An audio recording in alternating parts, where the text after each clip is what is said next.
before we start to pray for everyone. As you know that in this ministry, we believe so much in the Word of God. And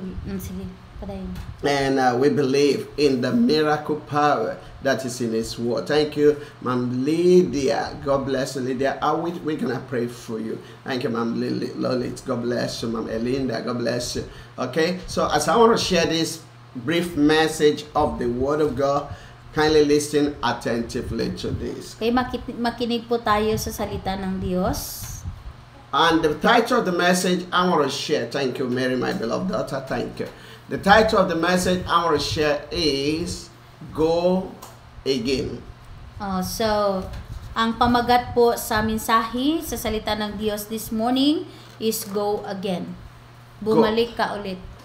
What do I mean by go again? Ano bang ibig sabihin ng go again? Thank you, Saraf Aboleda. We're gonna pray for you. Don't worry, Jesus is a merciful Jesus, and He will show you favor. He will change the situation. What do I mean by go again? Ano bang ibig sabihin ng go again? And where do you need to go? At saan ka ba pupunta? What will be your reward when you go? Ano ba ang reward mo kapag ikaw ay pumunta? The God we are serving, ang Diyos po na ating pinaglingkuran, the Bible says human beings used to look at outward appearance, but God don't look at the inward. No, yung tao po ay tumitingin lamang sa panglabas na kaanyuan, pero ang Diyos po ay tinitingnan niya po kung ano ba ang nasa loob natin. Thank you, Ma'am Michelle. God bless you. God we are serving is a God that loves to prove the heart of His people. So, yung Diyos na ating pinaglingkuran, yun ipinoprove niya po ang ating mga puso. He loves to prove the heart of His people to know if they will obey Him when He gives instruction, if they will follow Him, if they will be faithful to Him. It will prove their heart in different ways. Amen. So, ipoprove niya po yung heart niya. Amen. Amen. Hallelujah. Hallelujah. It's a good God. Ang Diyos po natin ay Diyos na mabuti. Just like what I said yesterday. Gaya ng sinasabi ko yesterday. He loved to have a close relationship with His people. Even when He created human being for the first time, that He put Adam and Eve in the Garden of Eden, the Bible says He usually come to them in the cool of the day, having conversation with them. God loved people to have intimacy with Him. God loved people to keep a good relationship with Him. That is the God we are serving. God is not looking for people who just want to run away from His presence. Amen. So, hindi gusto ni Lord na yung mga tao ay lalayo sa kanyang presensya. Okay, let me quickly show you something in the Bible. God bless you, Mama Mali, Mama. God bless you. Now, in the book of 1 Kings chapter 18, 1 Kings chapter 18, when you read verse 34 down, when you read 1 Kings chapter 18, and then you read it down from verse 34 to 42, you will discover something in the Bible here. You will discover that the man of God called Elijah, who prayed. No, si Prophet Elijah na nagpipray. And the rain doesn't fall. At walang rain po na dumating.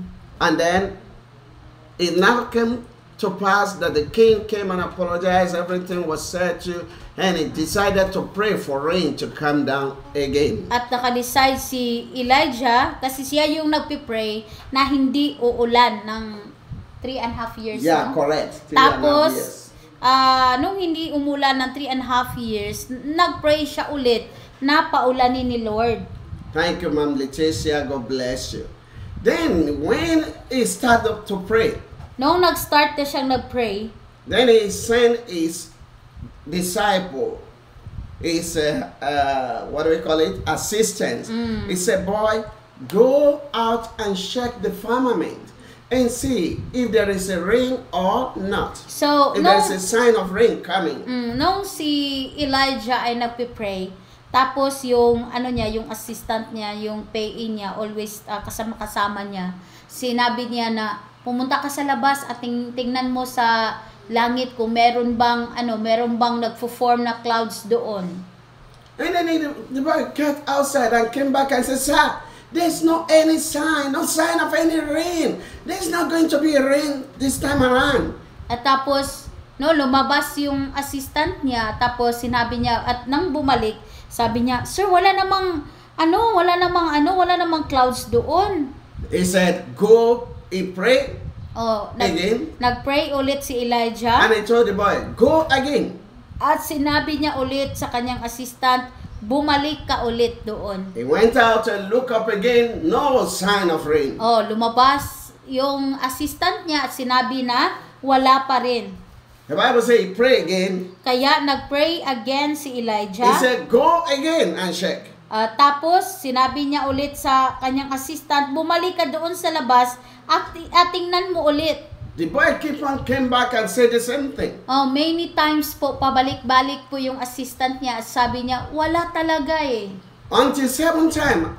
Hanggang aabot na sa 7 times na pabalik-balik. Then the little cloud, sign, not even big cloud, just a sign, appear in the firmament. Tapos, may nakita yung assistant niya doon sa clouds na para lang kamay na clouds, napakaliit na clouds. Then Elijah said, "That is the rain I'm talking about." Sabi ni Elijah, yun ang ulan na sinabi ko. "Oh, sir, it's not a big cloud, not really thick, not dark. It's just a sign like a hand of a human being. Are you sure that can be heavy rain?" Sabi ng assistant, totoo ba, sir? Totoo ba ang sinasabi mo? Kasi ang liit-liit eh. Hindi nga umiitim, hindi nga malaking clouds na wala talagang ka-sign na uulan. He said, "I know what God is saying. That is heavy rain coming." Sabi ni Elijah, alam ko kung anong sinasabi ko. Yan ay ang magiging heavy rain. The same thing with many of us that used to call upon the Lord. Amen. Pariho po sa atin. Probably you connect to this program the first day, you don't see any miracle. Siguro sa pag-attend mo dito, wala kang nakikita na kahit anumang sign ng milagro. And you hear some other people sharing miracle. Tapos testimony. narinig mo sa iba na sila ay pinagaling na. I have a good news for Meron you. po akong good news sa inyo. That doesn't mean God is not answering our prayer concerning you. Hindi ibig sabihin na hindi po sinagot ni Lord yung prayers. But God is waiting, is watching you. If you don't receive the healing today, we used to be able to go and attend the program of Pero Apostle si Lord Paul po again. ay nag-observe sa iyo. Kung hindi mo pa naramdaman yung kagalingan, babalik ka pa ba sa Kanya? We used to be able to connect to Glad Tidings and view the program again, or you will say, "I don't need to view anymore. Don't mind them. This is scam. They are not praying." So, huwag kayong maniwala sa mga sabi-sabi, ako nga, ayaw ko na doon eh. Ayaw ko nang magpa-pray, ayaw ko nang mag-join sa live kasi wala nang mangyayari. Kung magpadala ka sa kanila o kung magpadala ka sa yung naramdaman, wala talagang mangyayari kung hindi ka babalik ulit. It doesn't mean that God cannot answer Elijah immediately. Hindi ibig sabihin na hindi pwedeng sagutin agad ni Lord ang prayer ni Elijah. But the truth is that God himself wants to see what is the fate of Elijah. Will Elijah continue to be, to continue to be persevere, to continue, we call it tenacity in English. You continue, you don't give up because of any circumstances. Amen. Gusto lang tingnan ni Lord kung ito bang si Elijah meron pa siyang spirit of tenacity or yung spirit po na magpatuloy, no? Kahit na wala pa siyang nakikita na mga palatandaan na ulan, magpatuloy ba siya sa pag-pray, magpatuloy ba siya sa kanyang pananalig at pananampalataya sa Diyos, magpatuloy ba siya hanggat makikita na niya ang sagot ni Lord. God bless you, Pastor Divine Grace. Thank you for being part of this. Some of us, marami sa atin. When the prayer happened, kapag nangyari na ang prayer, just like what happened during the time of Elijah. God bless you, my gaya beloved ng daughter. nangyari kay Elijah. Mary, for Sunday's time, may the Lord make you to continue to shine from glory to glory. Amen. You will never lack in Jesus' name. According to what I'm saying, thank you, Ma'am Marilo. God bless Ayon you. sa aking sinabi, The boy said, Sir, sabi ng kanyang assistant, this is the 7th time you've been praying. Sir, 7 times ka nang nagpe-pray. But the one I saw last is that I saw a very small, like a hand of human being, tiny, up there. I don't think that can be the heavy rain. Amen. Sabi niya, 7 times na sir, 7 times ka nang nagpe-pray. Tapos, sabi mo may ulan, pero yung nakikita ko, hindi yung clouds na maitim eh. Para lang siyang parang kamay ng tao.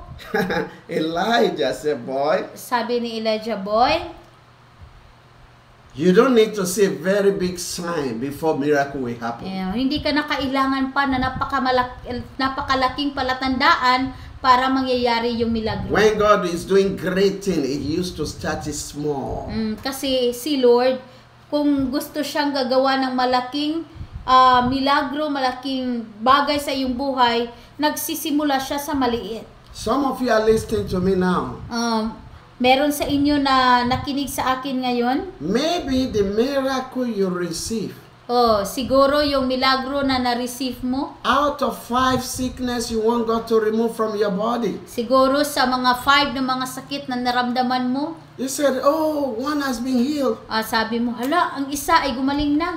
But the remaining 4, I don't know if this kind of power can heal that one. Siguro nag-isip ka, hindi ko alam kung yung power ni Apostol Paul makapagpagaling sa 4 na mga sakit na to. The power of God is able to heal every kind of sicknesses. Kasi ang totoo mga kapatid, kahit anong klaseng sakit, kaya ni Lord pagalingin. There are people I pray for during the time of COVID and they got healed to the glory of God. Maraming mga tao, panahon sa COVID, sila ay pinagaling ni Lord. Listen to me, somebody. Makinig po kayo. God who have started little in your body. Ang Diyos po nag-start ng maliit na bagay sa inyong buhay. Say, yes, Apostle Paul has prayed for me, but I feel relieved a little bit. But napamantya pon di katong pinaka, you know. Amen. Siguro sabi mo, yung pinapray ako ni Apostle Paul, parang gumaan yung pakiramdam ko, parang bumubuti. Pero yung sakit andun pa rin eh. You understand? I just feel only a little relief. Kaunti lang yung naramdaman ko na okay. That you are calling little relief. Yung sinabi niyo po na kaunti lang, that is a beginning of big miracle in your body. yan po ay isang simula ng malaking milagro sa iyong buhay. Thank you, Senior Pastor Abel from Australia. Thank you. God bless you. That's a very great miracle. Yan po ay napakalaking milagro. That is the flow of the power of God. Before you know it, in the next few days to come, you will be surprised that you don't see the sickness again. Makikita mo lang na ang mga sakit wala na pala. Wow, there's another testimony. Ma'am Leticia Abreu, pray for Jemima. Okay, we are going to pray for that. We are going to pray. Please, we'll call you later and pray for it. Amen. That it will be okay. Okay. Surely, the Lord has done it. Amen. Glory Amen. be to God. Praise be to God. Mama Linda Gadiano, we are going to pray also. Sir Edward Manzano Alaban. We are going to pray. God bless you. Jesus will do it. Never doubt the thing that look like small that God has started in your life. It can be the beginning of great testimony. Amen. Huwag niyo pong pagdudahan yung nafe-feel niyo po na kaunting kagalingan kasi yan po ang simula ng malaking milagro na gagawin ng Diyos sa iyong buhay. All what you need to do, Ang kailangan niyo lang pong gawin, go again. go again. Kailangan po pabalik-balik po kayo. Attend this program again. Mag-attend po kayo ng program always. Attend this program again. Always po kayo mag-attend sa programang ito. Sometime when you want to cut a big tree, Minsan po kung gusto niyo pong magputol ng malaking kahoy. Yes, I'll pray for you, DJ and Mark. God bless you, Paul. When you want to cut a big tree, no matter how good is your chainsaw or your cutlass, you don't just put it only once and then it's cut.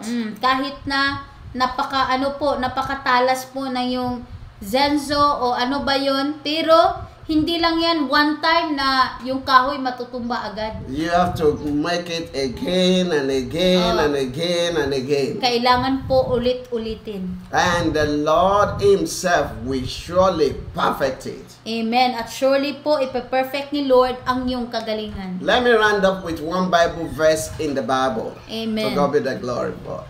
In the Bible, in the book of Hebrews chapter 10. Chapter 11. Hebrews chapter 11. When you read verse 31 of the chapter, kung babasahin niyo po ang verse 31, the Bible says, what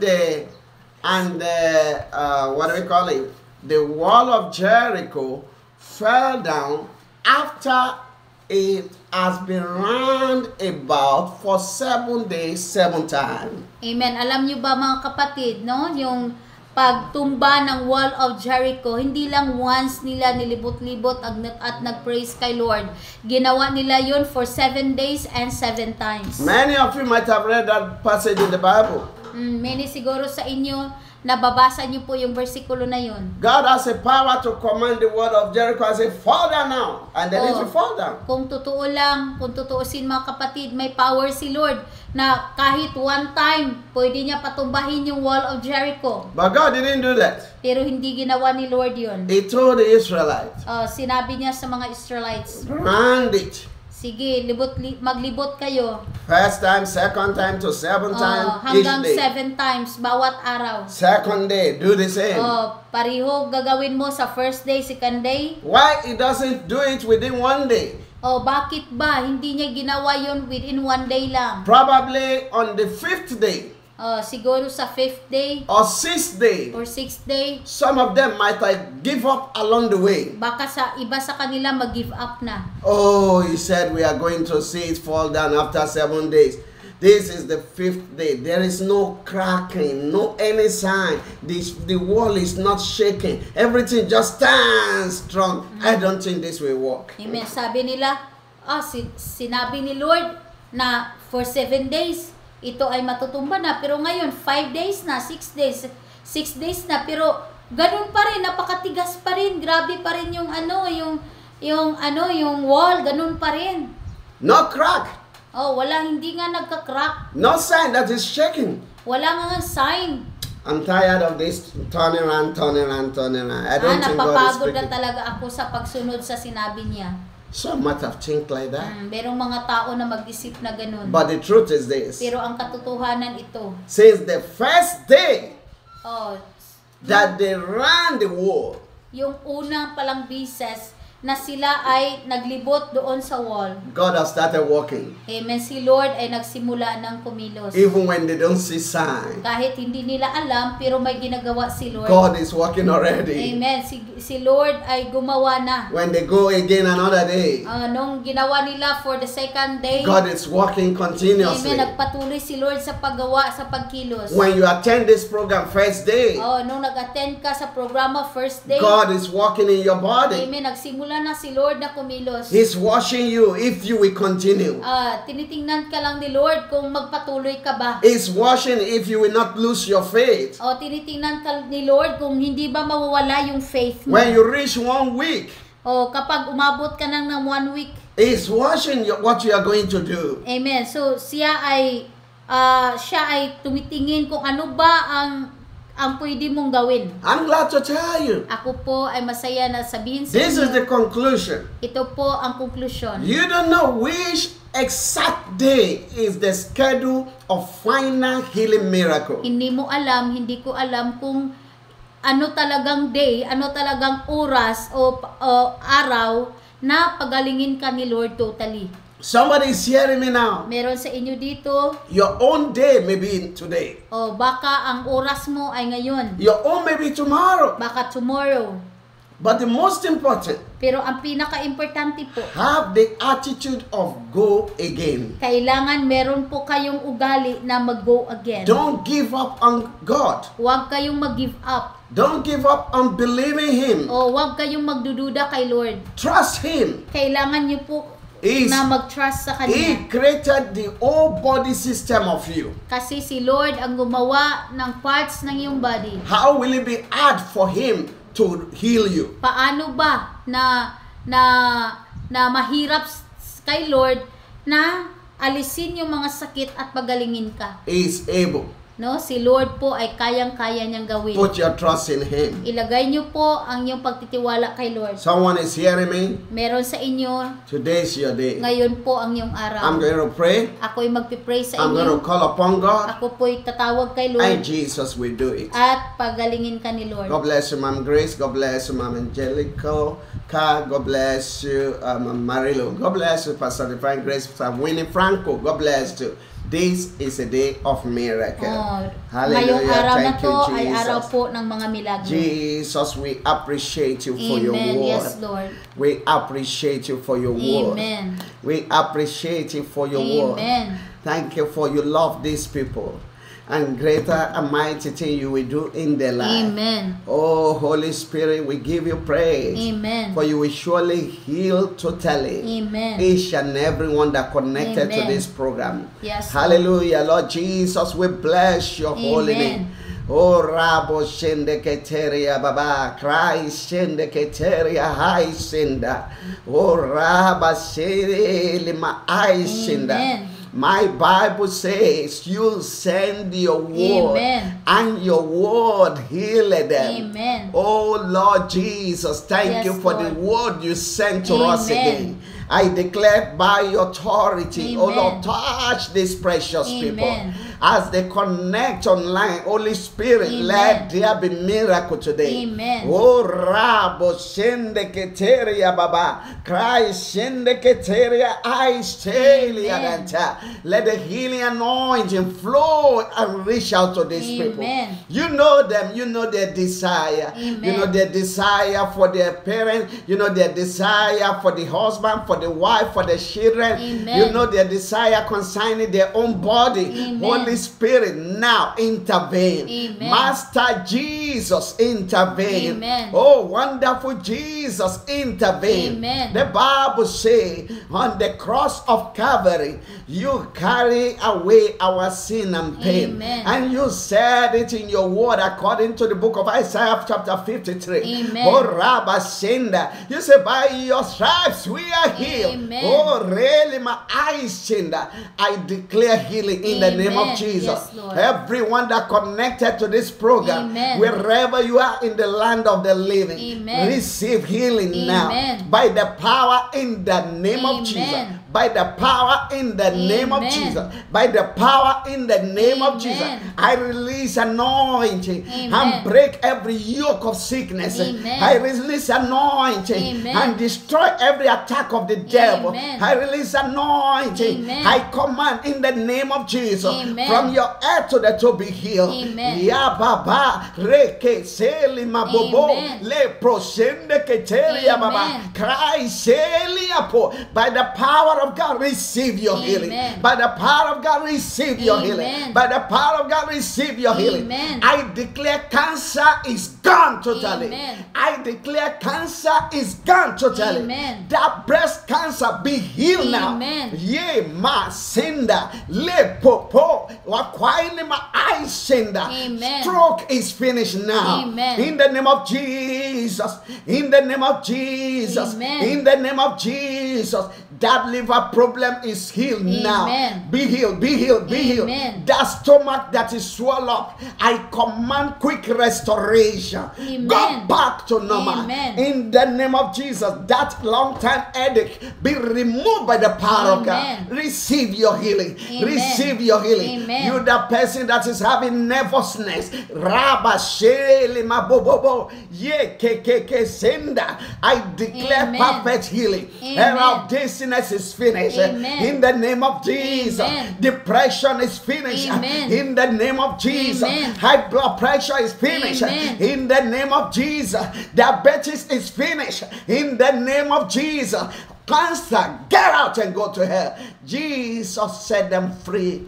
Right now, oh Lord, every Amen. blurry eye, I command clear sight for them. Amen. In the name of Jesus, that goiter be removed now, in the name of Jesus. Amen. At the release of the authority of God, you, that person in the hospital, receive your healing. Amen. Receive your healing. Amen. You, that person that cannot walk, I say, begin to walk well. In the name of Jesus. In the name of Jesus. Amen. That sickness that is making you to be afraid, Amen. I stop that sickness by the authority of God, by the name of our Lord Jesus Christ. Peace unto you. Thank you, faithful Father. We give you all the praise. Amen. We give you all the glory, Lord. We Amen. give you all honor, Jesus, for Amen. you have done it in Jesus' name. Amen. Amen and amen. Glory be to God.